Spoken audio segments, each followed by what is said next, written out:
Maaaring mangako ang maharlika ng kayamanan at kapangyarihan, ngunit sa likod ng palasyo, madalas ay may mas madilim na kwento, ang tadhana.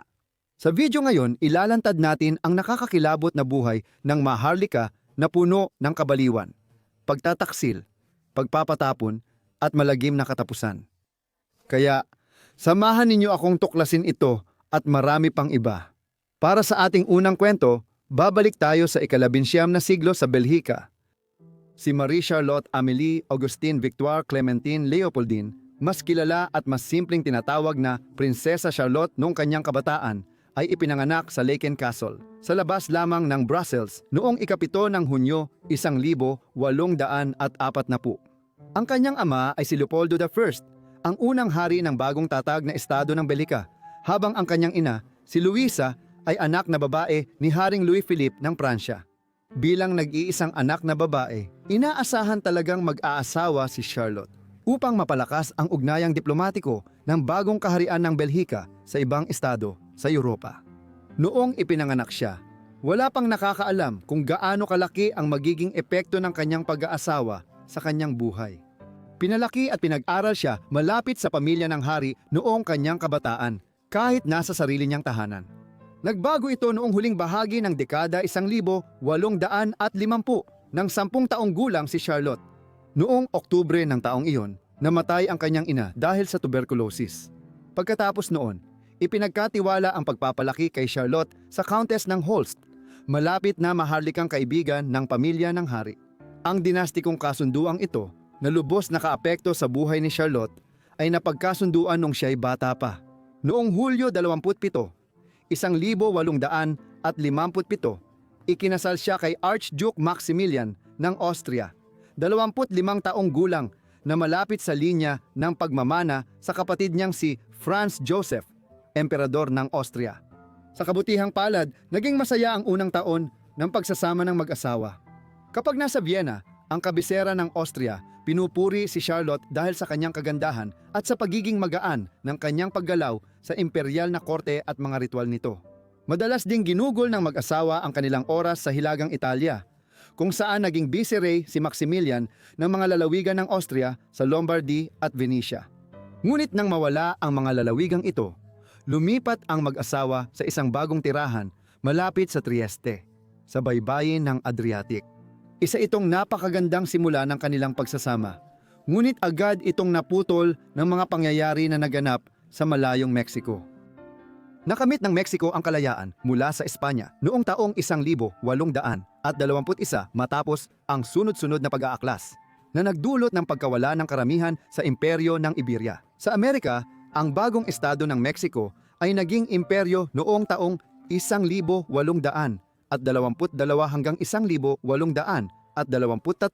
pagkatapos ay naging republika. Gayunpaman, laging may mga magkakalabang partido sa politika ng Mexico na nagnanais magtatag ng mas konserbatibong pamahalaan, maaaring sa pamamagitan ng pagtatayo ng isang monarkiya ng Mexico o isang bagong imperyo. Noong unang bahagi ng dekada 1860, nagsimula ng kumilos ang mga magkalabang puwersang pampulitika na nagdulot ng matinding tensyon sa sitwasyon. Nagsimula ito dahil sa alitan ng ilang kapangyarihang Europeo at ng Mexico tungkol sa mga utang ng gobyerno sa lungsod ng Mexico noong dekada 1840 at 1850. Dahil ito sa gastos ng mga inisyatiba, gaya ng digmaang Mexico at Estados Unidos. Dahil hindi nito kayang bayaran ang mga utang noong taong 1861, sinalakay ng Pransya, Espanya at Britanya ang Mexico bilang pagsisikap ng tatlong kapangyarihang ito na mabawi ang kanilang pera. Habang mabilis umalis ang Espanya at Britanya, nanatili ang Pransya at sinimulan ni Emperador Napoleon III ang plano para sa mas organisadong pakikialam sa politika ng Mexico. Dito masasangkot si Charlotte at ang kanyang asawa. Noong Oktubre 1861 pa lang, isang grupo ng konserbatibong politikong Meksikano sa tulong ni Napoleon ay nagpadala ng liham sa Europa upang ialok kay Maximilian na maging emperador ng Mexico. Itinuturing na napakabagay na kandidato ang arsobispo. Hindi lang siya miyembro ng isang maharlikang pamilya sa Europa, kundi miyembro rin siya ng mga Habsburg, ang maharlikang pamilya na namuno sa Espanya. Noong unang sinakop ng Kastila ang Mexico, noong ika-16 na siglo. Dahil dito, sina Maximilian at Charlotte ang piniling emperador at emperatris ng Mexico, suportado ng mga konserbatibong Meksikano at Pransya. Si Maximilian ay nag-atubili noong una at tinanggap lang ang pagiging emperador matapos ang mahabang negosasyon sa mga kondisyon ng alok. Noong Oktubre 1863, pinaniniwala ang naging mahalaga ang pakikialam ni Charlotte kay Maximilian.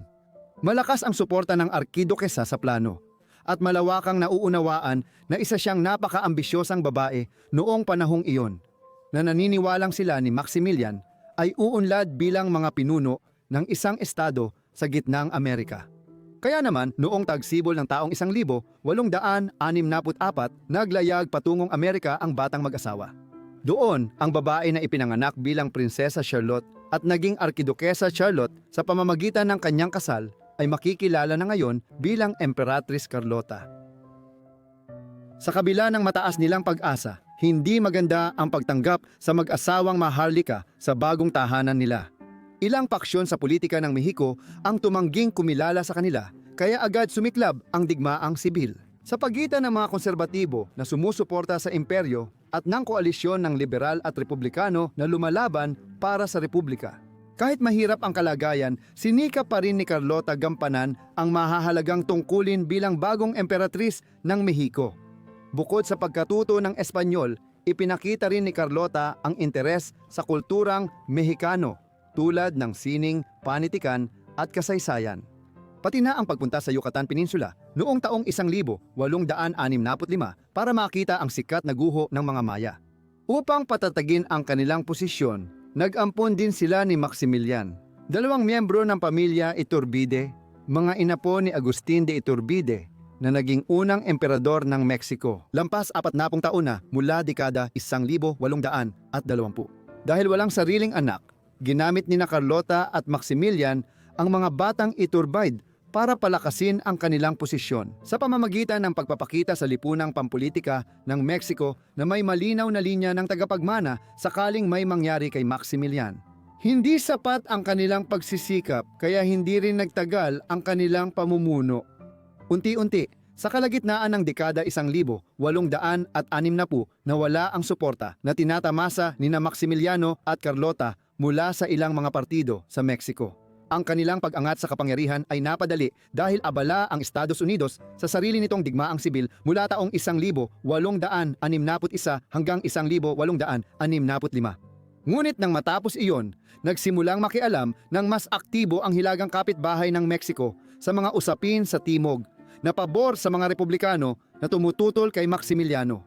Bukod pa rito, lalong nababaling ang atensyon ni Napoleon III sa mga kaganapan mismo sa Europa, lalo na ang banta ng digmaan laban sa Prussia. Kaya naman, sinimulan niyang ilayo ang interes ng Pransya mula sa Mexico. Ang mga hakbang na ito ay nagresulta sa matinding pag-iisa ni Maximiliano at Carlota at nawalan sila ng malaking suporta. May isang huling desperadong tangka upang iligtas ang rehimen. Noong tag-init ng taong 1866, naglayag si Carlota patungong Europa at naiwan si Maximiliano sa Mexico. Layunin niyang humingi ng suporta mula sa mga maharlikang dinastiya ng Europa para sa kanilang adhikain. Una, pumunta siya sa Paris noong Agosto. Kahit nakipagpulong siya kay Napoleon III, hindi niya nahikayat ang pangunahing kaalyado na suportahan muli si Maximiliano. Inirekomenda pa ng emperador ng Pransya na magbitiw siya sa trono. Mula roon, nagtungo siya sa Roma, kung saan umaasa siyang mahihikayat si Papa Pio IX na suportahan si Maximiliano. Hakbang na posibleng nagdala ng suporta mula sa katolikong kapangyarihan ng Europa kung naging matagumpay.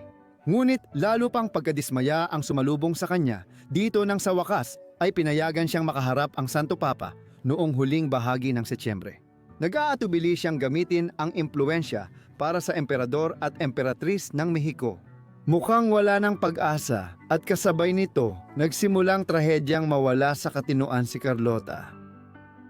Makikita na hindi na maganda ang kalagayan ni Carlota simula pa ng kanyang misyon sa Europa.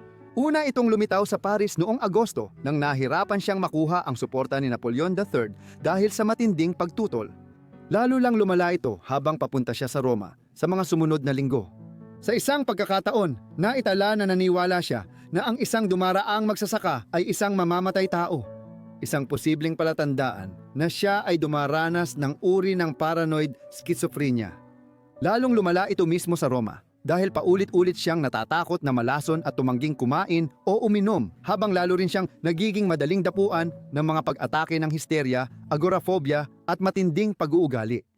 Marahil ang pinakakakaibang ginawa niya noong panahong iyon ay ang desisyon niyang magnakaw ng isang kopita mula sa mga silid ng Papa sa Vatican. At pagkatapos ay gamitin ito para uminom ng tubig mula sa mga pampublikong fountain ng Roma. Ang kanyang kalagayan ng pag-iisip ay hindi natulungan ng mga pangyayari sa Mexico. Natalo si Maximiliano sa digmaang sibil at patuloy siyang lumalaban kahit dehado na. Sa huli, noong Mayo 1867, siya ay nahuli sa huling pagtindig sa lungsod ng Querétaro, bago barilin ng firing squad noong ika-19 ng Hunyo 1867. Pagkatapos, itinatag ang bagong republika bilang kapalit ng imperyo ni na Maximiliano at Carlota. Hindi malinaw kung gaano kaalam si Carlota na maaari na nating tawaging Charlotte muli tungkol sa mga ito. Noong tag-init ng taong 1867, bumalik siya sa Trieste, Adriatic, sa palasyo na dating tinitirhan nila ni Maximiliano bago ang kabiguan sa Mexico. Dati nang inilipat dito si Charlotte, ang kanyang kapatid na lalaki, si Haring Leopold II ng Belgium, at ang kanyang bayaw, si Emperador Franz Joseph, ay nakaalam ng lumalalang kalagayan ng kanyang pag-iisip. May grupong profesional na bumuo para alamin ang nangyayari sa kanya at napagdesisyonan ding huwag sabihin sa kanya ang tungkol sa pagkamatay ng kanyang asawa. Samantala sa Mexico, nang makarating sa Europa ang balita noong Hunyo 1867, malaki ang naging interes sa kaso ni Charlotte sa buong Europa noong huling bahagi ng dekada 1860.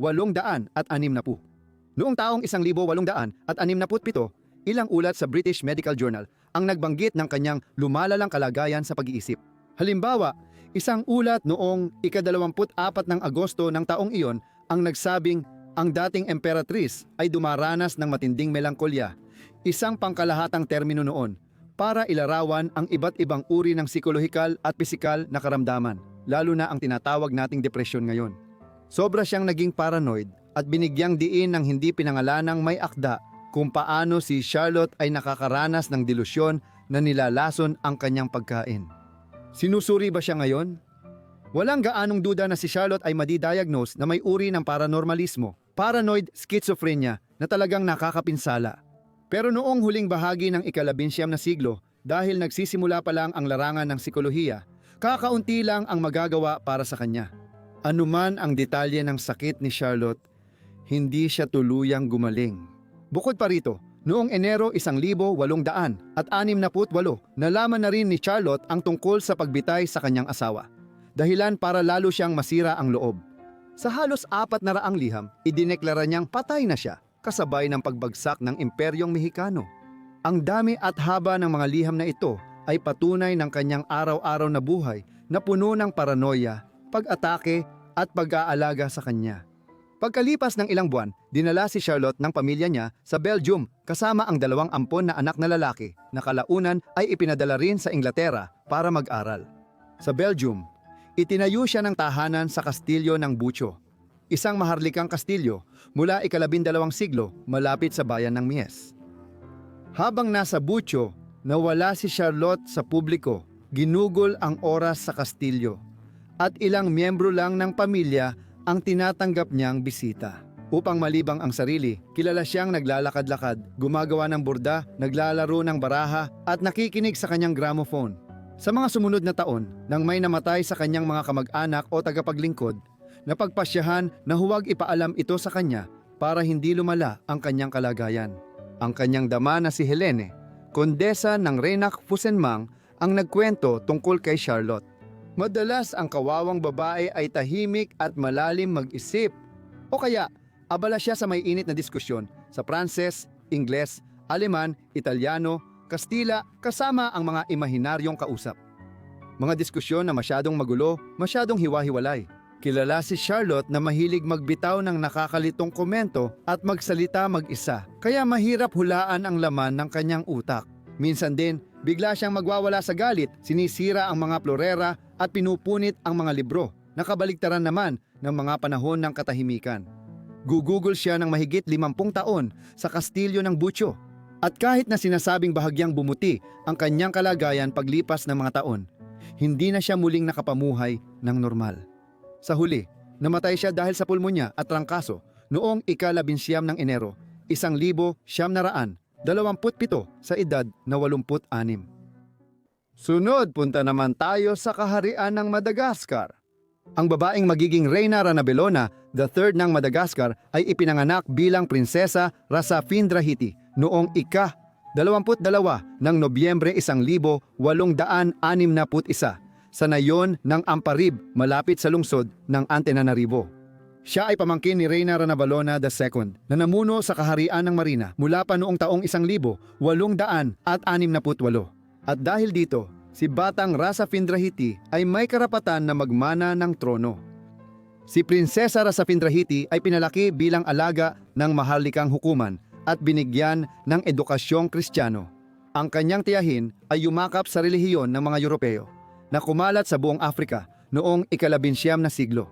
Isang matalinong mag-aaral, ang prinsesa ay agad na ipinakasal sa murang edad kay Andriana, isang miyembro ng maharlikang dugo ng Malagasy. Gayunpaman, namatay si Ratrimo kalaunan dahil sa hinihinalang pagkalason. Ilang sandali bago nito, namatay din si Ranabelona II noong tag-init ng taong 1883. Wala siyang malinaw at direktang tagapagmana, kaya naman si Prinsesa Rasafindrahiti ang humalili sa kanyang tiyahin sa edad na 21 at naging si Reyna Ranabelona III. Si Ranabelona ang naging pinuno ng isang kaharian na nasa isang pampulitika at kultural na sangandaan noong ika-19 na siglo. Sa loob ng maraming siglo, ang Madagascar ay walang sentralisado at nagkakaisang kapangyarihang namumuno, kundi nahati ito sa mga naglalabang mga tao at maliliit na estado. Nagsimulang magbago ito mula ika-15 siglo nang ang mga marina o mga hover ay pumasok sa gitnang talampas ng isla at nagtatag ng isang maliit na kaharian doon. Mabilis na nagsimulang lumawak ang mga marina, bahagi dahil sa organisasyon ng isang malawak na sistema ng irigasyon. Nagbigay daan ito sa pagpapatuyo ng mga latian at nagpahintulot sa pagtatanim ng maraming palay sa patubigang palayan.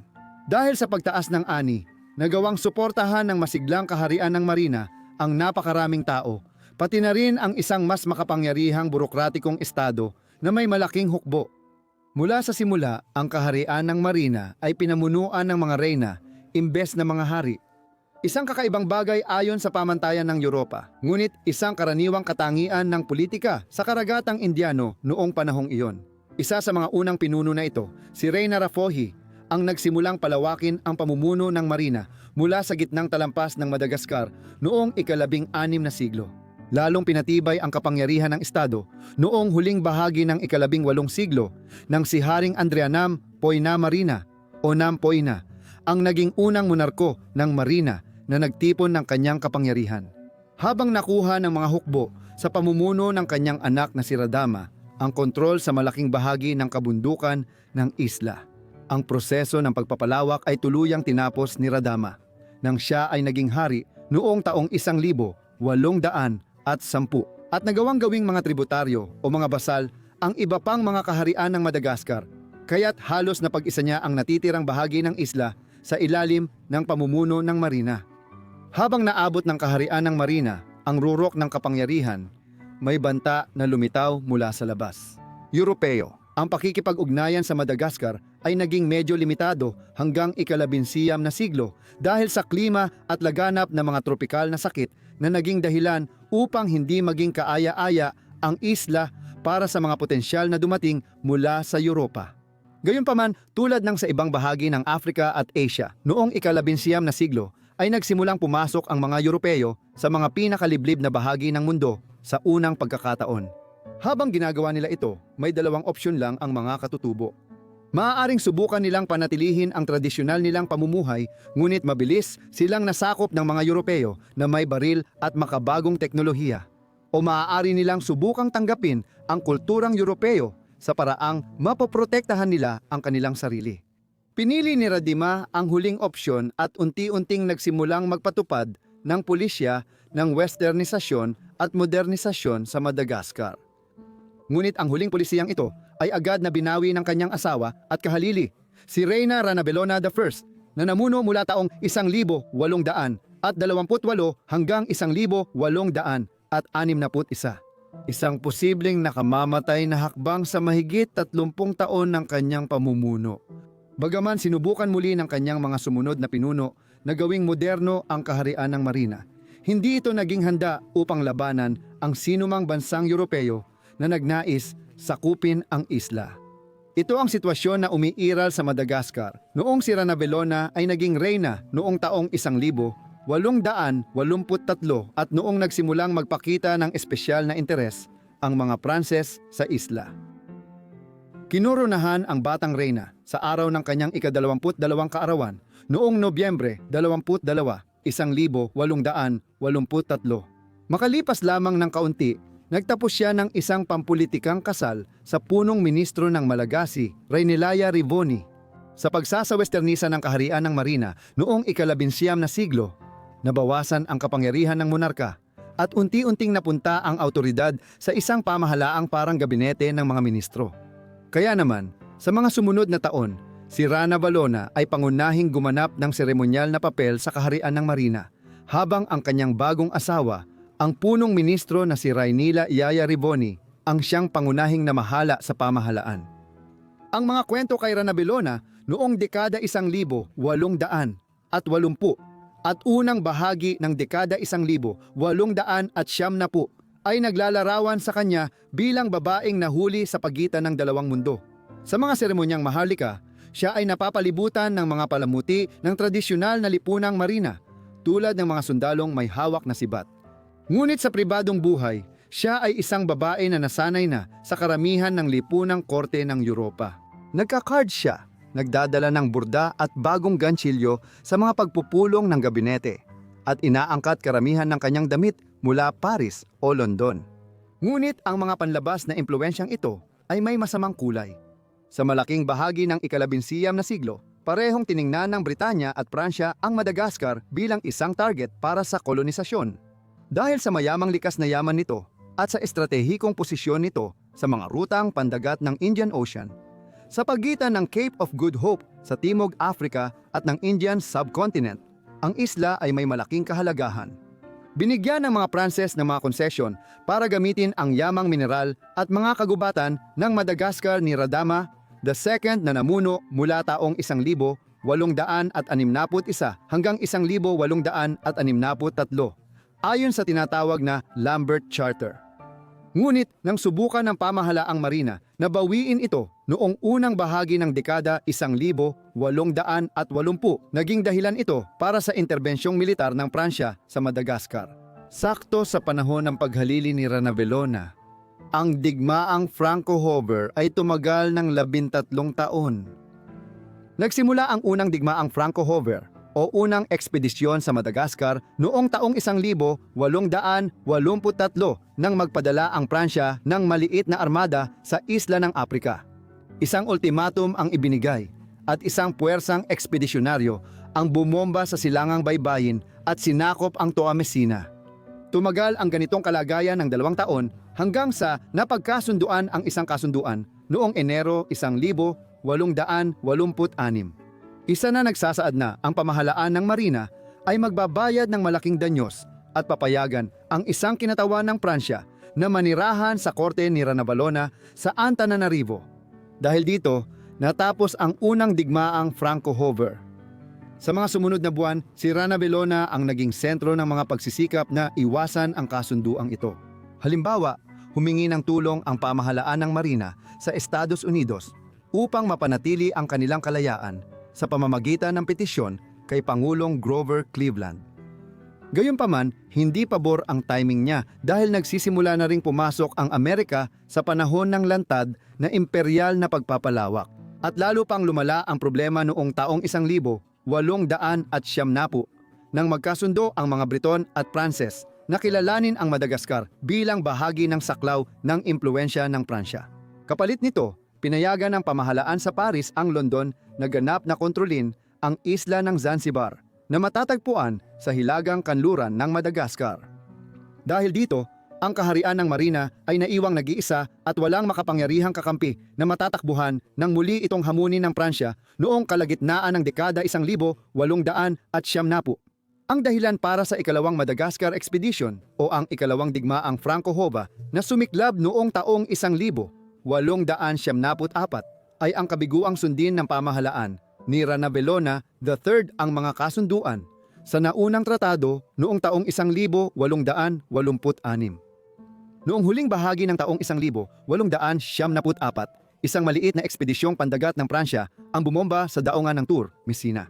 Sinundan ito ng pagdating ng mahigit 20,000 sundalong Pranses at katuwang noong unang bahagi ng tag-init ng taong 1875. Ang sumunod na kampanya ay naging magkahalong pangyayari. Napakakaunti ng direktang labanan sa pagitan ng mga puwersa ng Pransya at ng kay Ranabelona. Gayunpaman, libu-libong sundalong Pranses ang namatay dahil sa mga bihirang tropikal na sakit tuwing tag-init tulad ng typhoid, lagnat at malaria. Sa huli, sinuwerte ang mga Pranses. Nagtagumpay ang ekspedisyon dahil kasama rito ang malaking bilang ng mga sundalong Algerian at Aprikano na kayang magtrabaho ng maayos sa klima ng Madagascar. Dahil sa pagdating ng ekspedisyon, nagkaroon ng sunod-sunod na pag-aalsa laban sa pamumuno ng Marina sa iba't ibang rehiyon noong tag-init ng taong 1875. Sa huli, isang pagod at lupaypay na puwersa ng mga sundalong Pranses ang pumalibot sa kabisera ng Antananarivo at binumba ang lungsod gamit ang makabagong artilyeriya. Sapat na ito para mapilitang sumuko si Reyna Ranabelona at ang kanyang asawa, ang punong ministro. Noong ika-1 ng Oktubre 1875, isang bagong kasunduan ang nilagdaan sa pagitan ng kaharian ng Marina at Pransya, kung saan ang isla ng Madagascar ay naging isang protektorado ng Pransya. Sa simula, pinayagan si Reyna Ranabelona III na manatiling reyna ng bansa at nanatili rin ang pamahalaang Marina, ngunit bilang mga palamuti na lamang. Ang kapangyarihan sa bansa ay hawak na ng grupong Pranses na kolonyal na administrador. Ang tanging hindi isinama sa pagpapatawad kay Reyna at sa kanyang pamahalaan ay ang kanyang asawa, ang punong ministro, si Brainila Iraboni, na ipinatapon sa kolonya ng Pransya sa Algeria sa Hilagang Aprika, kung saan siya namatay makalipas ang 1 taon. Sa huli, si Ranabelona ay aalis din agad sa Madagascar. Sumiklab ang isang kilalang pag-aalsa laban sa pamumuno ng Pransya ilang buwan matapos lagdaan ang kasunduan ng pananakop. Ang Menelamba Rebellion ay isang pangunahing pag-aalsa sa kanayunan na kasing laki ng pagtutol sa westernisasyon at kristyanisasyon ng bansa gaya ng pagtutol sa mga Pranses mismo. Dahil dito, hindi ito inilunsad bilang suporta o utos ng reyna. Gayunpaman, nakumbinsi nito ang pamahalaang metropolitan sa Paris na kailangan ng pagbabago. Pinatalsik ang reyna. Formal nang winakasan ang kaharian ng Marina at isang pamahalaang militar ang itinatag sa Madagascar upang direktang pamahalaan ang isla para sa Republika ng Pransya. Si Ranabelona ay ipinatapon na ngayon sa maliit na isla ng Raunon na matatagpuan mga 550 kilometro silangan ng Madagascar sa karagatang Indian. Kasama niyang dinala rito ang ilang miyembro ng pinalawak niyang pamilya, kabilang ang 14 na anyos niyang pamangkin na si Rasa, si Finandrea Manitra, na buntis sa anak na hindi kasal ng isang sundalong Pranses. Nang mamatay ang pamangkin niya pagkatapos manganak, inampon ng dating reyna ang sanggol at pinangalanan itong Ranabelona tulad ng kanyang pangalan. Kaya, sa kanyang kalagitnaang edad na 30 at matapos mawala ng 2 asawa, naging inang ampon si Ranabelona. Agad muling inilipat ang pansamantalang pinatapon na pamilyang Maharlika. Noong huling bahagi ng dekada 1870, muling nagkaroon ng alitan ang Pransya at Britanya tungkol sa rehiyon ng Sudan. Itinuring na ngayong hindi matalino na panatilihin si Ranabelona sa isang isla na napakalapit sa Madagascar. Maaaring planuhin ng mga Briton na ibalik siya sa kanyang bayan bilang bahagi ng plano para paalisin ang mga Pranses sa isla. Noong Pebrero 1899, napilitan agad ang pamilya na lisanin ang Raunon. Dinala sila halos kalahati ng mundo papunta sa kolonya ng Pransya sa Algeria sa Hilagang Aprika. Dito na maninirahan si Renabelona sa natitirang bahagi ng kanyang buhay sa Algiers, sa Algeria. Maayos ang pag-aalaga sa kanya. Ang dating reyna ay binigyan ng isang villa at mga kasambahay, pati na rin ng malaking allowance. Pati ang regular na pagbisita niya sa Paris ay pinayagan sa mga sumunod na taon. Habang lumilipas ang panahon, mahusay siyang nakaangkop sa makakanluraning pamumuhay na kanyang kinasadlakan. Gayunpaman, hindi lubos nakalimot si Renabelona sa kanyang bayang Sinilangan. Paulit-ulit siyang nakiusap sa pamahalaang Pranses na payagan siyang makauwi, ngunit tinanggihan ang mga kahilingang ito. Kaduda-duda kung kailanman ay mapagbibigyan ang kanyang kahilingan, ngunit isang maagang pagkamatay ang nagtapos nito. Pwede kayang mangyari iyon? Noong Mayo 23, 1917, bigla siyang namatay sa embolismo sa edad na 55. Bagamat orihinal siyang inilibing sa Algeria, inilipat ang kanyang mga labi noong taong 1938 at ibinalik sa Madagascar. Sa wakas ay naibalik siya sa kanyang bayan sa Diwa, mahigit 40 taon matapos siyang ipatapon. Ngayon, silipin natin ang minamahal na prinsesa na nakatakdang maging reyna hanggang sa nagbago ang takbo ng tadhana. Ipinanganak si Prinsesa Charlotte Augusta ng Wales noong Enero 7, 1976 sa Carlton House, London. Ang ama niya ay si George, prinsipe ng Wales at tagapagmana ng trono ng Britanya. Kahit na siya ang tagapagmana ng trono, nanatiling binata si George hanggang sa kanyang ika-30 edad at wala pa siyang sariling tagapagmana. Ito ay dahil sa matagal na niyang relasyon kay Maria Fitzherbert, isang karaniwang tao at Katoliko na naging dahilan kung bakit hindi siya maaaring pakasalan ni George ayon sa batas. Kung gusto niyang maging hari balang araw, may mga batas na nagbabawal sa asawa ng isang Romano Katoliko na magmana ng trono ng Britanya. Kaya naman, nanatiling walang asawa si George, ngunit may relasyon kay Fitzherbert sa halos buong huling bahagi ng dekada 1780 at 1770. Noong tagsibol ng taong 1700, 75 niya sinunod ang ama na magpakasal at magkaanak ng tagapagmana. Kaya, si George ay ipapakasal kay Caroline ng Brunswick, isang prinsesang Aleman na siya ring kanyang pinsang buo. Simula pa lang ng relasyon nila, matindi na ang galit nina George at Caroline sa isa't isa. Nagpakasal sila noong Abril 8, 1775. Sinabi ni George na 3 beses lang silang nagsama bilang mag-asawa at pagkatapos noon ay hindi na muling nangyari. Nangyari ito noong unang linggo ng kanilang pagsasama. Si Charlotte ay bunga ng kanilang napakaikling ugnayang sekswal at ipinanganak siya halos eksaktong 9 buwan matapos ang kasal ng kanyang mga magulang. Kinabukasan matapos siyang ipanganak, nagsimulang magplano si Prinsipe George na paghiwalayin ang kanyang bagong silang na anak mula sa kanyang ina. Ito ang simula ng 20 taon ng panlilinlang ng kanyang ama na palaging magdudulot ng mga problema kay Charlotte. Sa panahong ito, hiwalay na ng tirahan sina Prinsipe George at Caroline. At wala pang 1 taon matapos ang kanilang kasal, bumalik na rin si Prinsipe George sa relasyon niya kay Maria Fitzherbert.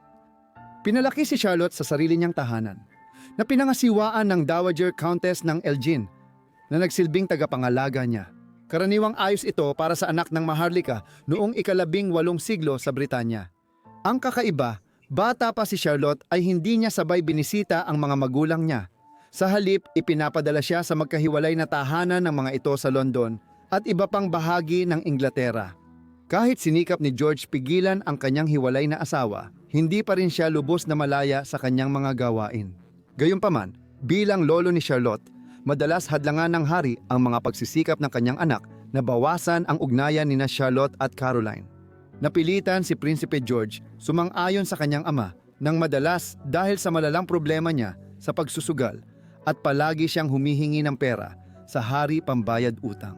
Dahil dito, nagkaroon ng kapangyarihan si Haring George laban sa anak niya at ginamit ito para protektahan ang kanyang apo sa tuhod. Kalaunan, binaliwala ng ama ni Charlotte ang anak niya dahil palagi niyang naaalala si Caroline kapag nakikita ito. Patuloy siyang naiinis sa presensya nito sa London.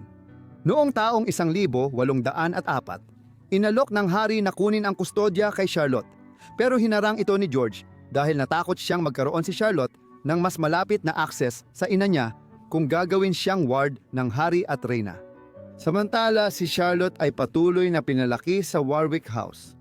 Doon, ang kanyang edukasyon ay ipinagkatiwala sa obispo ng Exeter, si John Fisher. Sa kanyang pamumuno, iba't ibang guro ang nagturo sa prinsesa ng pagsusulat, kasaysayan, relihiyon, panitikan, Latin, pagguhit, musika at sayaw. Ang kanyang tagapangalaga at iba't ibang mga guro ay madalas na nagbanggit sa kanilang mga sulat na ang batang prinsesa ay lumalaki bilang isang masiglang bata na hindi natatakot ipahayag ang kanyang saloobin. Lalo pang naging mahirap ang relasyon ng mga magulang ni Charlotte nang siya lang ang naging lehitimong tagapagmana ng kanyang ama at wala na silang ibang naging anak. Ibig sabihin nito, siya ang pangalawa sa linya ng pagmamana ng trono ng Britanya mula nang siya ay ipanganak, at ito ay napakahalaga para sa kanyang lolo. Si Haring George III ay matagal nang nagdusa sa mga suliraning psikolohikal. Ang tinatawag na kabaliwan ni Haring George III sa karaniwang usapan ay nananatiling bahagyang nauunawaan hanggang sa kasalukuyan. Noong kalagitnaan ng dekada 1780, naranasan niya ang matinding pagbabago ng mood, ilang araw na sobrang sigla, tapos biglang matinding depresyon. Minsan, nagsasalita siya ng walang sigla at nakakabahala ang kanyang ugali na banggitin ang mga taong matagal nang patay na para bang naririto pa rin sila sa mundo. Gayunpaman, panapanahon lang ang ganitong pag-uugali at sa pangkalahatan, nakakabawi si George pagkatapos ng ilang araw o linggo. Dahil limitado ang kaalaman sa medisina noong panahong iyon, hindi tiyak kung ano talaga ang dinanas ng hari, ngunit ayon sa mga makabagong pagsusuri, malubha ito. Ang porphyria ay sakit sa atay na nagdudulot ng pag-ipon ng kemikal sa dugo at unti-unting nilalason ang tao.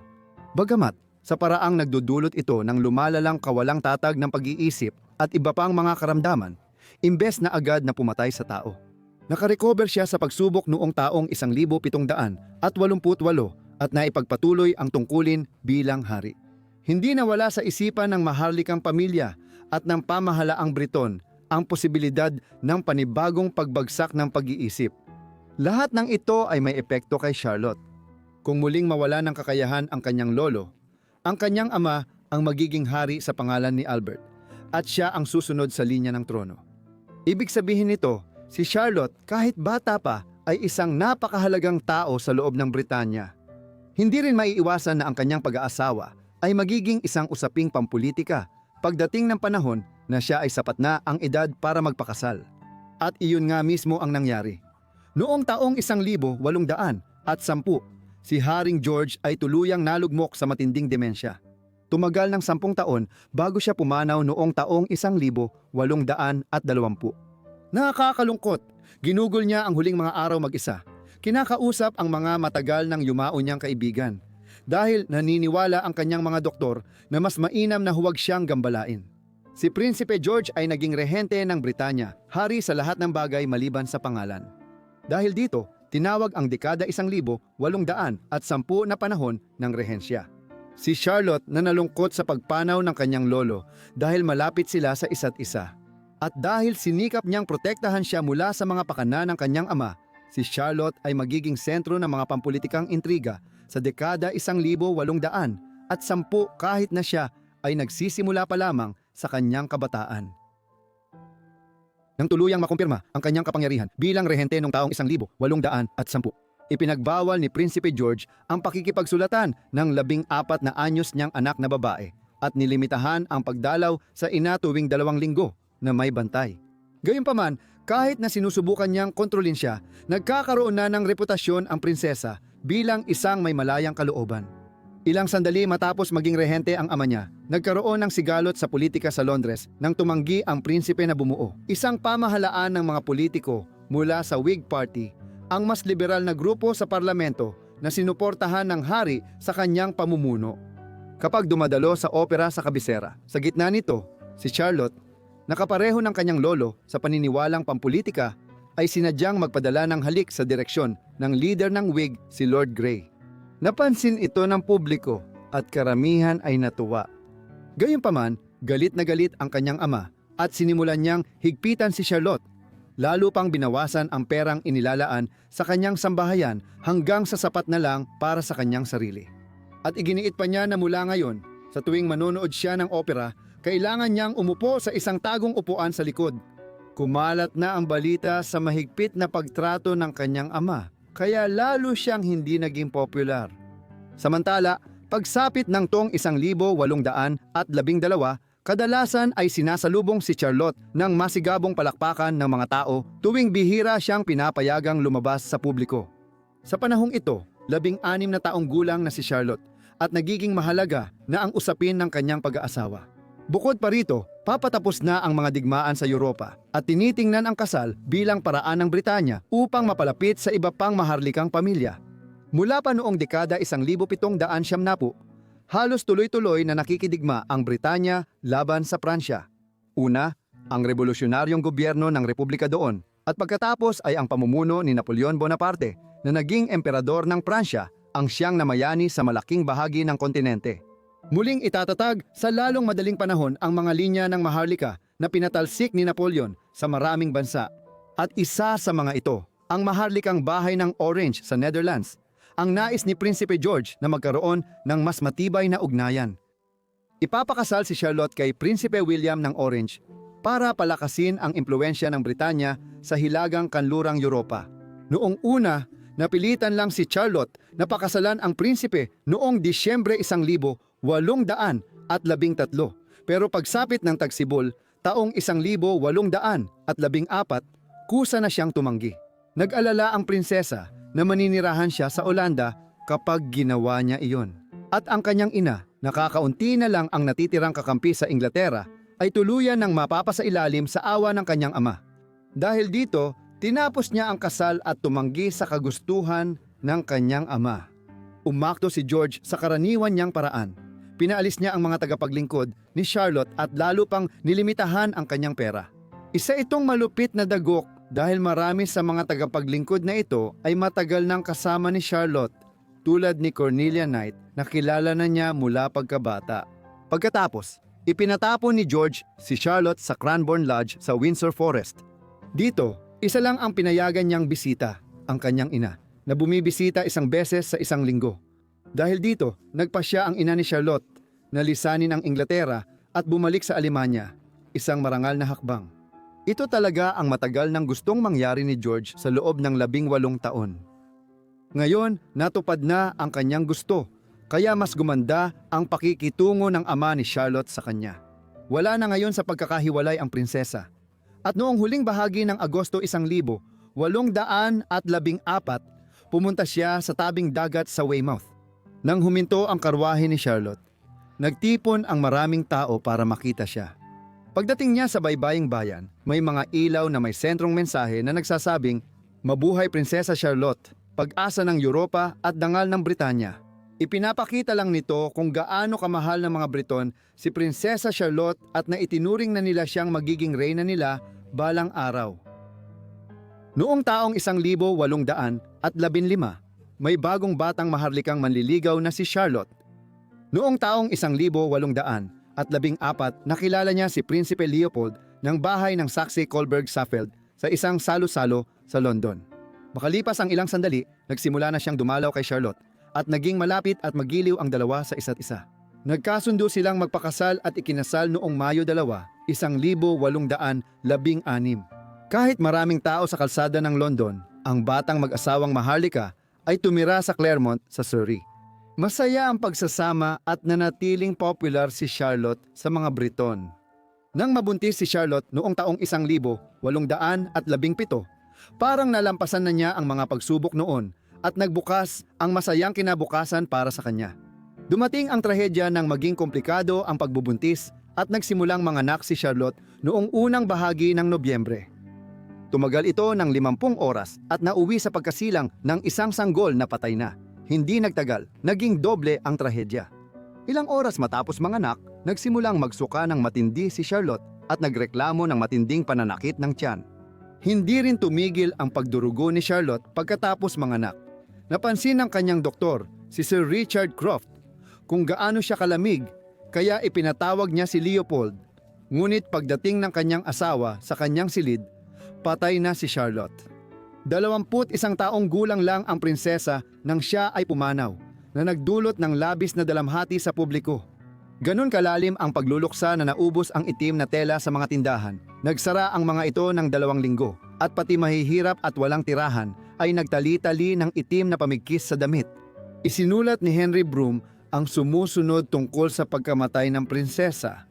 Para talagang bawat tahanan sa buong Britanya ay nawalan ng paboritong anak. Inilibing si Charlotte sa St. George's Chapel, Windsor Castle kasama ang anak niya sa kanyang paanan noong Nobyembre 11, 1817. Matinding pinuna si Dr. Richard Croft dahil sa kanyang pagkamatay, kaya nagpakamatay siya makalipas ang ilang buwan. Nagtapos din ang direktang pamana sa trono dahil sa kanyang pagkamatay. Walang ibang lehitimong anak si Prinsipe George, maliban kung maghiwalay sila ni Caroline at muling mag-asawa si George para magkaanak ng ibang tagapagmana. Mapupunta na ang pagmamana sa iba pang anak ni George III. Nang pumanaw si Prinsipe George mismo, nakakatuwang isipin na sa panahong ito, si George III ay may 12 buhay na lehitimong anak ngunit wala siyang lehitimong apo. Kaya naman, nagkaroon ng paligsahan sa pagitan ng kanyang mga anak na lalaki, ang mga maharlikang duke, na magpakasal at magkaanak ng tagapagmana. Ito ang dahilan kung bakit halos lahat ng lehitimong apo ni George III ay ipinanganak pagkatapos ng pagkamatay ni Charlotte. Nang mamatay si George III noong taong 1820, naging hari si Prinsipe George bilang George IV. Ang pamunuan niya ay tumagal lang hanggang taong 1830 nang pumalit ang kapatid niyang si William bilang William IV.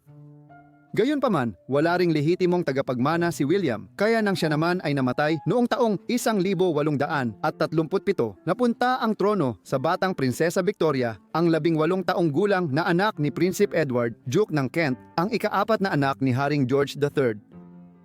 Kaya kung hindi namatay si Charlotte noong taong 1817 at nagkaanak ng tagapagmana, si Reyna Victoria, nakilala bilang Lola ng Europa, at ang kanyang pamumuno ay sumaklaw sa panahon ng pagiging pangunahing kapangyarihan ng Britanya sa mundo, ay hindi sana naging reyna ng Britanya. Bagamat hindi na gaanong naaalala si Charlotte ngayon, isa siya sa mga malalaking paano kung ng kasaysayan. Dahil kung nabuhay siya ng mas matagal, maaaring nag-iba ang kasaysayan ng Britanya at Europa. Ang Reign of Terror sa Rebolusyong Pranses ay isang panahon ng matinding karahasan kung saan pati mga maharlika, nobole, at karaniwang tao ay dumanas ng trahedya. Isa sa mga naging biktima ay ang matalik na kaibigan ni Marie Antoinette. Ipinanganak si Prinsesa Marie-Thérèse Louise ng Savoy Carignano sa Turin, Italia noong Setyembre 8, 1749.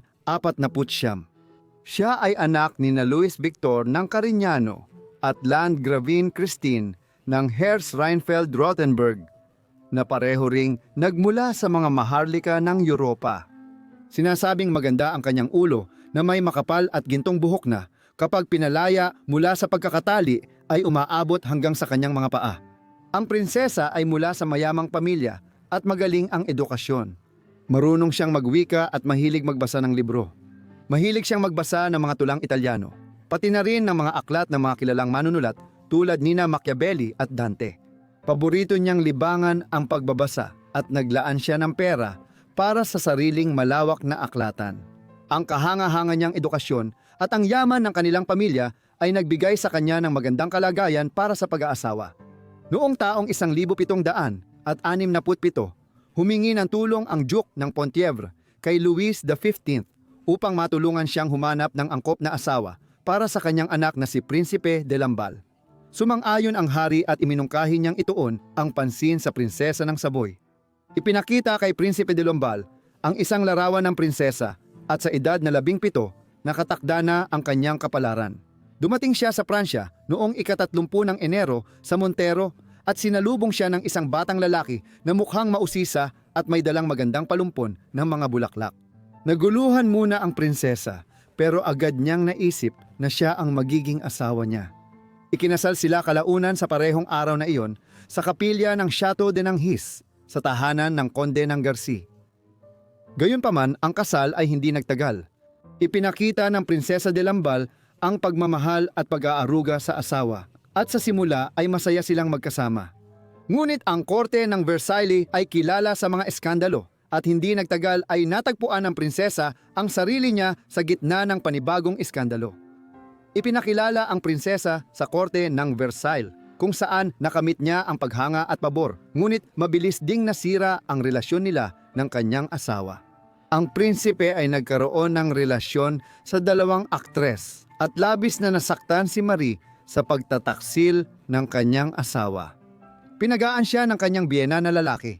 Pagkalipas ng 1 taon ng kasal, lalo siyang nalungkot nang pumanaw ang asawa niya noong taong 1700 at 68 dahil sa sakit na nakuha sa pakikipagtalik. Hindi pa siya 21. Napatawad na niya ang mga kasalanan ng asawa at inalagaan ito ng buong lambing hanggang sa pagpanaw. Nag-umpisa ng bagong buhay ang prinsesa at lumipat sa Rambouillet, malapit sa Versailles, kung saan naroon ang kanyang biyenan. Bilang Duke ng Penthièvre, itinuring ng Duke ang prinsesa na parang sarili niyang anak. Iminungkahi niya na mangako siya ng kalinisan at maging madre. Bagamat hindi siya naging madre, pinili niyang manatiling tapat sa kanyang asawa sa buong buhay niya. Matapos niyang manahin ang yaman ng asawa, sumama siya sa biyenan sa maraming gawaing kawanggawa. Nakilala ang Duke bilang hari ng mga mahihirap at si Marie de Lamballe ay tinawag na anghel ng Penthièvre. Sa huli, nakarecover siya sa dalamhati pero patuloy pa rin siyang nakaranas ng malulungkot na sandali na lumalala habang tumatanda. Noong taong 1770, pinakasalan ni Dauphin Louis si Marie Antoinette, ang anak ni Maria Therese, ang emperatris ng Austria. Naging hari si Louis XVI noong taong 1774 na taon matapos umakyat sa trono. Matapos manirahan sa korte ng ilang panahon, nagsimulang umusbong ang relasyon ni Marie Antoinette at Prinsesa de Lamballe. Natagpuan ni Marie Antoinette ang kanyang bagong pinagkakatiwalaan sa prinsesa at noong sumunod na taon, 1775, ipinahayag din siya bilang superintendent ng sambahayan ng reyna. Sinamahan ni Prinsesa de Lamballe ang reyna sa marami niyang lakad at sa marami niyang mga kasiyahan. Nasanay ang Duke ng Penthièvre sa buhay ng hari at reyna at nais na ring magdaos ng pagtitipon para sa mga maharlika mula ibang bansa. Nagpatuloy siya sa pag-host sa Crown Prince ng Sweden at hari ng Denmark, kung saan si Prinsesa de Lamballe ang nagsilbing hostess niya. Ang korte ng Versailles ay tanyag sa maraming sayawan, kasiyahan at marangyang pamumuhay na mahilig sa magagarbong bagay. Sa katunayan, halos nalugi ni Louis XIV ang buong estado nang kunin niya ang kilalang French landscape architect na si André Lenotre upang muling idisenyo ang 2,000 ektarya ng Versailles. Dahil sa kalagayang pinansyal ng Pransya, kinuha ni Haring Louis XVI si Anne Robert Jacques de Turgot upang ayusin ang kalagayang pinansyal ng bansa. May misyon si Turgot na bigyan ng kalayaan at kasaganaan sa pananalapi ang karaniwang mamamayan. Sumulat siya kay Haring Louis na ayaw niya ng pagkabangkarote, pagtaas ng buwis at pangungutang. Pabor si Turgot sa monarkiya basta't ito'y para sa kapakanan ng tao.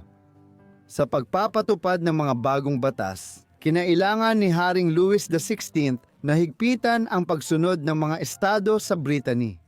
Dahil ang rehiyon ay dating gumagana bilang isang medyo autonomong estado. Kailangan ng hari ng mapagkakatiwala ang diplomat para patahimikin ang anumang pagtutol o sentimiento laban sa monarkiya. Kaya tinawag niya si Duke ng Penthièvre bilang perpektong tao para sa trabaho. Sinamahan siya ni Prinsesa de Lamballe papuntang Rennes noong 17 ng Disyembre 1774. Naging matagumpay ang pagpunta nila sa rehiyon at si Prinsesa mismo ay napalapit sa puso ng mga tao roon.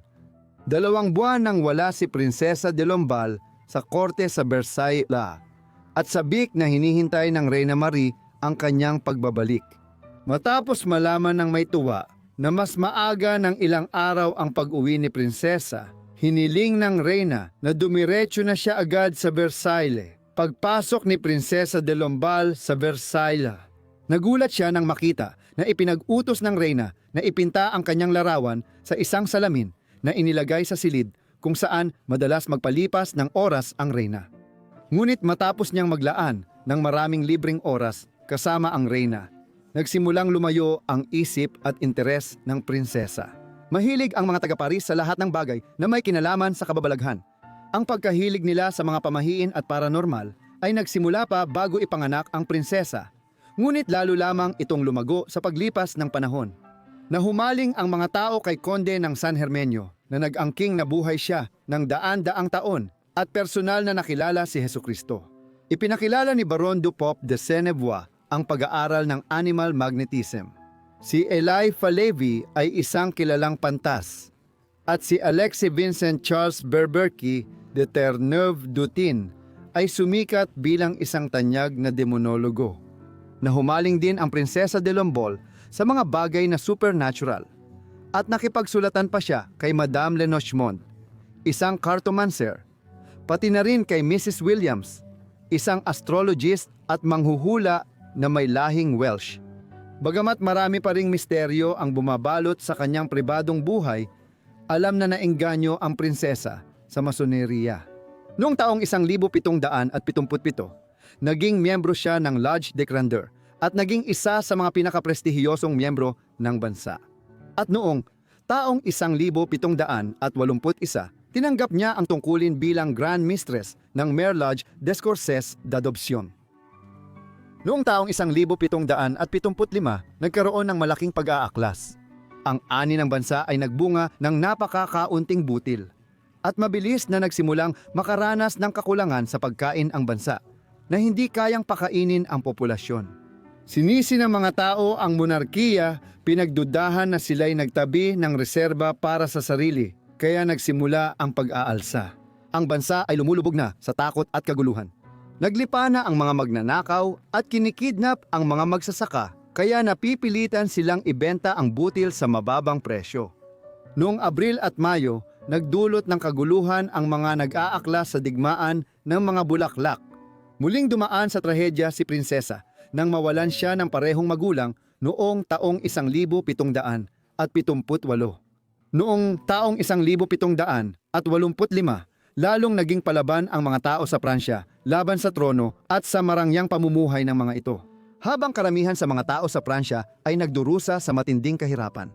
Kinailangan ng mga tao na maghahanap ng dahilan sa bawat posibleng kamalasan at nakita nila ito kay Marie Antoinette. Naging tampulan siya ng galit ng publiko. Ang mga taon mula 1786 hanggang 1789 ay nanatiling malaya sa trahedya para sa prinsesa. At sa isang liham na isinulat ni Horace Walpole, sinabing bumisita ang prinsesa sa Inglaterra noong kalagitnaan ng taong 1787.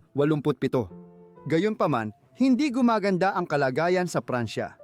Mas naging abala ang hari sa kanyang mga personal na koleksyon kaysa sa paggawa ng mga desisyon para sa pamamalakad ng bansa. At mas hilig ng reyna ang gumastos ng malaking halaga ng pera sa mga diamante at iba pang mamahaling gamit, pati na rin ang pagkakautang ng malaki dahil sa hindi nabayarang utang sa pagsusugal. Noong 5 ng Mayo, 1789, tinipon ni Haring Louis XVI ang Estates General sa Versailles na hindi pa nagkikita mula noong taong 1614.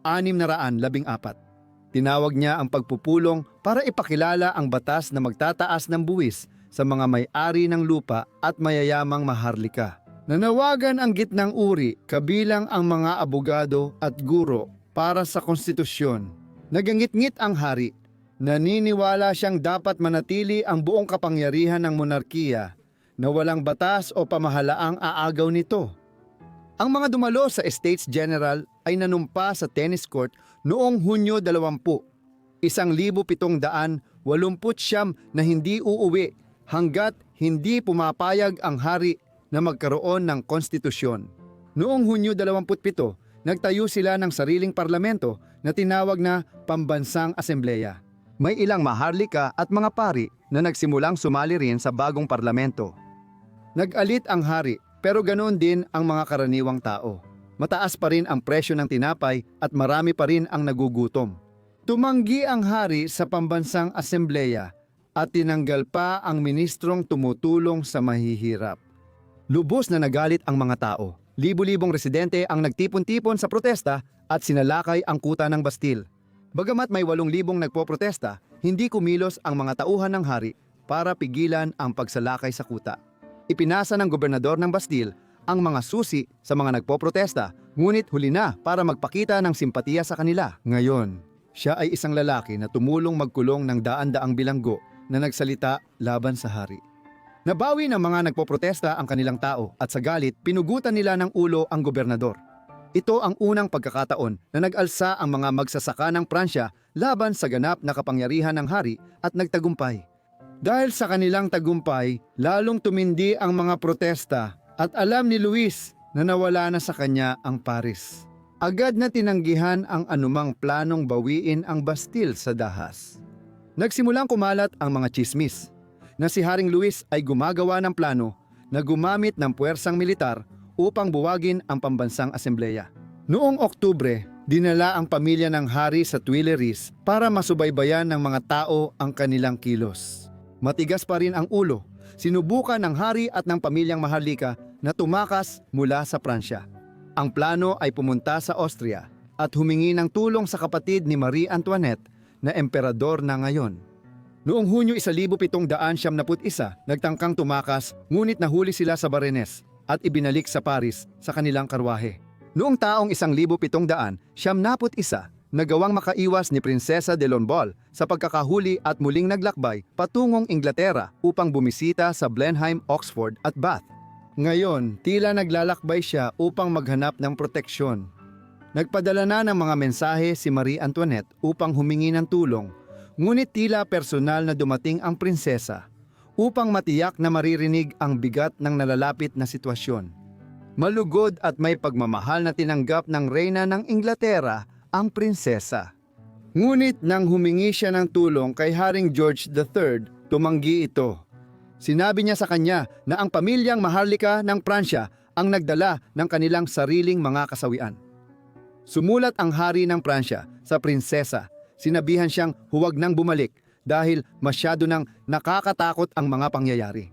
Sumagot siya, sinabing kailangan ako ng reyna at dapat akong mabuhay o mamatay sa kanyang tabi. Isinulat niya ang kanyang huling habilin sa Aix-la-Chapelle na isinama pa ang kanyang mga minamahal na aso at bumalik siya sa Pransya upang samahan ang reyna.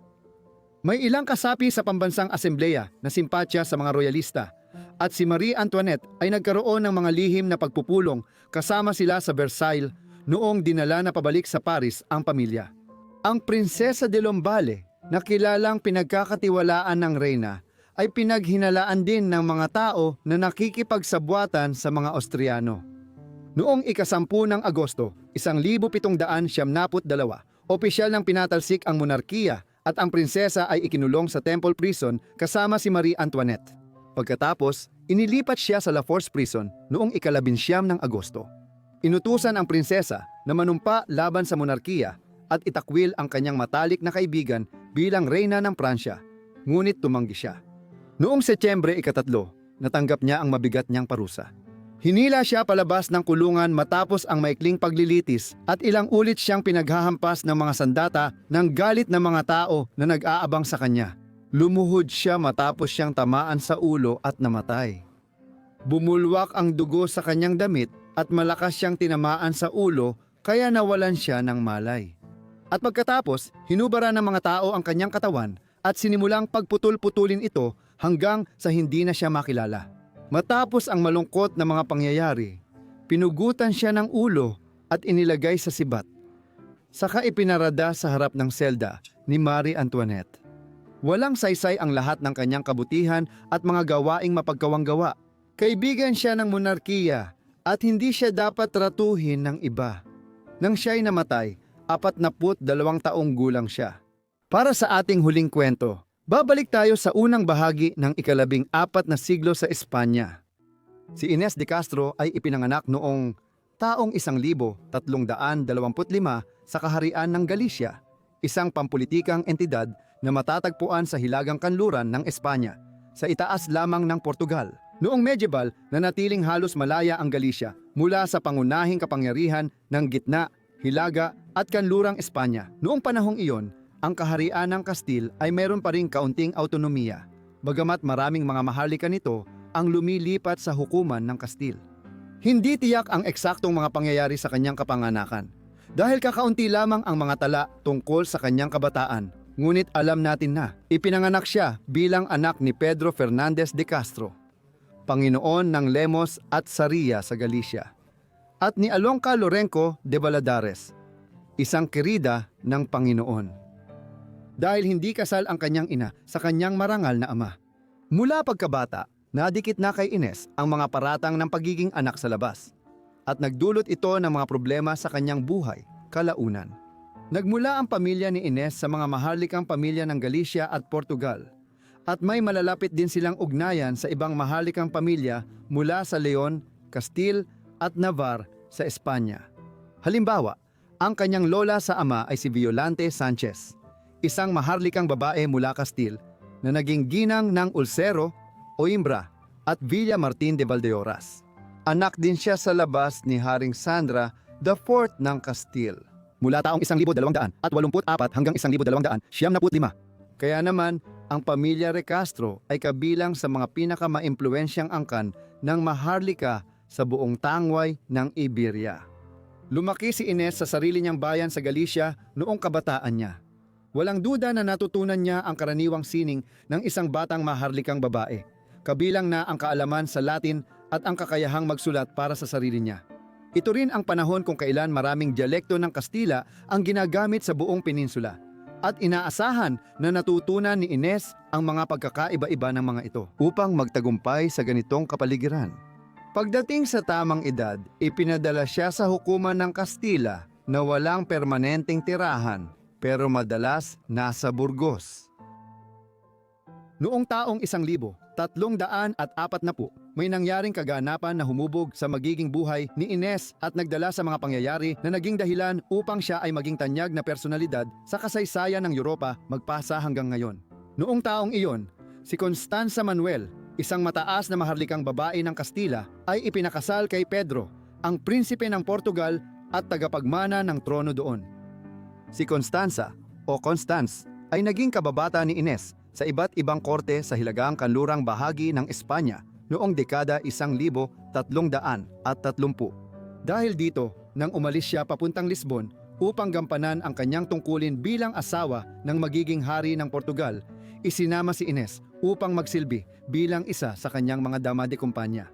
Kaya naging tungkulin ni Ines sa mga sumunod na taon na aliwin at maging tagapamagitan ng bagong prinsesa, kasama ng iba pang miyembro ng maharlikang hukuman ng Portugal. Dito nagsimulang maging komplikado ang lahat. Ang bagong asawa ni Constanza, si Prinsipe Pedro, ay agad na nahumaling kay Ines, imbes na sa kanyang bagong asawa. Pagsapit ng taong 1342 o 1343, naging bukas na lihim sa hukuman ng Portugal na ang dalawa ay may relasyon sa labas ng kasal. Nagkaanak sina Pedro at Constanza noong dekada 1340, si Maria noong Abril 1342 at sina Luis at Fernando noong taong 1344 at 1345. Kahit na tinupad ni Pedro ang mga tungkulin ng kanyang kasal at nasiguro ang linya ng hari, malinaw na ang puso niya ay kay Ines at hindi sa kanyang asawa. Ang ama ni Pedro, si Haring Alfonso IV, ay agad na nakaalam ng sitwasyon at nabahala tungkol dito. Una, maaaring masira ang ugnayang pampolitika na pinalalakas niya sa pagpapakasal ng anak kay Constanza. Pangalawa, hinahayaan niyang magsimulang paboran ng kanyang anak na magiging hari balang araw ang mga kamag-anak at kababayan ni Ines na taga Galicia na ilan sa kanila ay naninirahan sa korte ng Portugal. Dahil dito, natakot siya sa paglago ng mga makapangyarihang paksyon sa loob mismo ng pamahalaan sa panahong ang korona ng Portugal ay nag-iingat sa mga kalapit bansa nito. Noong gitnang panahon, halos 100 mga Kristiyanong kaharian ang nasa buong tangway ng Iberia at marami sa mga ito ay nasakop ng kanilang mga kalapit bansa. Higit sa lahat, Castilla. Marami sa Portugal ang nag-aalala na mangyayari rin ito sa kanilang bansa, kabilang na ang hari. Dahil dito, gusto niyang kontrolin ang panloob na politika ng korte at hindi magpa-impluensya sa mga taga-Galicia. Dahil sa pagkahumaling ni Pedro kay Ines, sinubukan ni Constanza na paghiwalayin sila noong unang bahagi ng dekada 1300 at 40 sa mungkahi na gawing ninang si Ines ng kanilang anak na babae. Isang ugnayan na sa teknikal na paraan ay gagawin siyang bahagi ng kanilang pamilya at magiging hindi katanggap-tanggap para kay Pedro na ipagpatuloy pa ang kanyang relasyon sa kanya. Gayunpaman, nabigo ang planong ito. Pagkatapos noon, si Haring Alfonso na mismo ang kumilos upang lutasin ang mahirap na sitwasyong ito. Sinabi niya kay Pedro ang kanyang pagkadismaya sa kalagayan ng mga pangyayari at pagkatapos, noong taong 1344, gumawa siya ng matinding hakbang sa pamamagitan ng pagpapatapon kay Ines mula sa korte ng Portugal. Wala rin namang nangyari dahil si Pedro ay nagsimulang regular na dalawin si Ines sa Galicia at sa korte ng Kastil. At sa huli, napagpasyahan na mas mabuting ibalik si Ines sa Lisbon kung saan masusubaybayan siya at si Pedro kaysa hayaan silang magkita ng palihim kung saan-saan. Noong huling bahagi ng taong 1345, lalo pang gumulo ang mga pangyayari. Ipinanganak ni Constanza ang kanilang pangalawang anak ni Pedro, si Infante Fernando, noong 31 ng Oktubre 1345. Naging komplikado ang panganganak at nagkasakit si Constanza pagkatapos nito. Pagkaraan ng 2 linggo, lalong humina ang kanyang kalusugan hanggang sa siya ay pumanaw noong Nobyembre 13. Gayunpaman, ayon sa ilang halos kapanabay na ulat, namatay siya noong taong 1349 matapos manganak ng isa pang anak na babae, si Maria. Kung ipagpalagay na siya ay ipinadala sa isang kumbento o saan man noong Nobyembre 1345, nagkaroon ng suliranin. Labis na umiibig si Pedro kay Ines at ganoon din siya rito. Dahil dito, desidido siyang pakasalan si Ines pagkatapos mamatay si Constanza. Ngunit matindi rin ang paninindigan ng kanyang ama, si Haring Alfonso, na hindi ito dapat mangyari. Malaking bahagi ng dahilan ay dahil si Ines ay hindi lehitimo, sapagkat siya ay ipinanganak sa kabit ng kanyang ama at hindi sa loob ng kasal. Dahil dito, matindi ang kanyang paninindigan na pigilan ang kasal sa kahit anong paraan. Kahit hindi mapakasalan ni Pedro si Ines, nagsama na sila at tumira sa Coimbra. Habang nagsasama sila, lalong lumaki ang impluensya ng mga stepbrother at kamag-anak ni Ines kay Pedro. Dahil dito, natakot si Alfonso na sa mga susunod na taon, madadamay ang Portugal sa mga alitan ng mga kaharian sa Espanya. Maaaring magdulot ng digmaang sibil sa Portugal sina Pedro at Ines kung susubukan nilang alisin sa linya ng pagmamana ang mga lehitimong anak ni Pedro kay Constanza. Sa wakas, noong taong 1355, matapos ang 10 taon ng lumalalang alitan sa pagitan ng hari at ng kanyang anak, nagpasya ang hari na kumilos. Maaaring ang dahilan ng pagkabahala ay baka mauna sa mana ang mga anak ni Ines kay Pedro. Sina Beatriz, ipinanganak noong taong 1347. Juan, ipinanganak noong taong 1349. At Denise, ipinanganak noong taong 1354. Kaysa sa mga anak ni Constanza. Kaya, bandang huli ng taong 1354, hindi nagtagal matapos ipanganak si Denise. Nagpasya siyang ipapatay si Ines. Naganap ang krimen noong 7 ng Enero ng 3 mamamatay tao, sina Pedro Coelho, Alvaro Gonsalves at Yogo Lopez Pacheco ang sumugod kay Ines. Sa monasteryo ng Santa Clara Avella sa Coimbra, pinugutan siya ng ulo sa harap ng kanyang munting anak. Ngunit may isang alamat na umiikot tungkol sa kanyang pagpatay na nagsasabing hindi ito nangyari sa monasteryo, kundi sa isang kalapit na estate na tinatawag na Quinta das Lagrimas. Ayon sa kwento, ang balon ng estate na Fonte das Lagrimas ay nabahira ng dugo at makikita pa rin ngayon. Bukod pa rito, ayon sa alamat, ang multo ni Ines ay gumagala sa paligid ng estate at madalas marinig na umiiyak, hinahanap ang kanyang nawalang pag-ibig na si Pedro. Nagalit ng labis si Pedro nang malaman ang nangyari. Nangako siya ng paghihiganti at nag-alsa pa laban sa kanyang ama dahil sa pagpatay dito, kaya nagkaroon ng digmaang sibil sa Portugal. Tumagal ito ng 2 taon hanggang sa ang ina ni Pedro, ang reyna, ay nag-ayos ng tigil putukan. Sa huli, nagkasundo rin ang dalawa, ngunit noong Mayo 1357, namatay ang matandang Haring Afonso sa edad na 66. Ito ang naging sanhi ng kakaibang pangyayari sa kasaysayan ng maharlikang Europa. Matapos siyang koronahan, sinabi ni Pedro na lihim niyang pinakasalan si Ines noong taong 1354, kaya siya ang naging lehitimong reyna ng bansa. Pagkatapos, ipinahukay daw ni Pedro ang bangkay ni Ines. Binihisan ng magarang damit at alahas at dinala sa korte upang paupuin sa trono. Sa harap ng maharlika, korte, mga lingkod, ministro, embahador at iba pa, ipinakorona ni Pedro ang yumaong kasintahan bilang reyna ng Portugal. Inutusan niya ang mga maharlika na lumapit, halikan ang kamay ng reyna at manumpa ng katapatan sa kanyang bangkay. Isa ito sa mga pinakakakaibang tagpo sa kasaysayan ng mga maharlika sa Europa. Gaya ng ipinag-utos ni Haring Pedro, inilipat ang katawan ni Ines sa Alcobasa, kung saan muli itong inilibing sa monasteryo ng mga maharlika. Upang matiyak na magsasama sila sa kabilang buhay, ipinagawa ni Pedro ang dalawang libingan na magkaharap. Sa ganito, magkikita sila pag nabuhay ulit. Sa huling paghuhukom, ang mga salitang hanggang sa katapusan ng mundo ay inukit sa marmol ng mga libingan. Matapos itong maisaayos, nagsimulang maghiganti si Pedro sa mga pumatay sa kanyang dakilang minamahal. Inabot ng kaunting panahon dahil alam ng mga pumatay sa kanya na nais silang ipapatay ng hari, kaya sila ay nagtatago. Noong taong 1361, natuntun niya sina Coelho at Gonsalves at ipinataw sa kanila ang parusang kamatayan sa publiko sa pamamagitan ng pagdukot ng kanilang mga puso dahil sa matinding pagdurusang idinulot nila sa kanya. Pinaniniwalaang nakatakas si Lopez Pacheco at namatay pagkalipas ng ilang taon noong taong 1383. Noong taong 1361 din, pinagtibay ni Pedro ang pagiging lehitimo ng kanyang mga anak sa pagsasama nila ni Ines. Kahit na ayon sa lahat ng sanggunian, maliban kay Pedro mismo, ay hindi naman talaga sila nagpakasal. Magdudulot ito agad ng problema. Namatay si Pedro noong taong 1367 sa edad na 46 matapos ang maikling pamumuno. Pinalitan siya ng kanyang panganay na anak sa kanyang kasal kay Constanza na naging Haring Fernando I, ngunit nang siya rin ay maagang namatay sa edad na 37 noong Oktubre. 1383,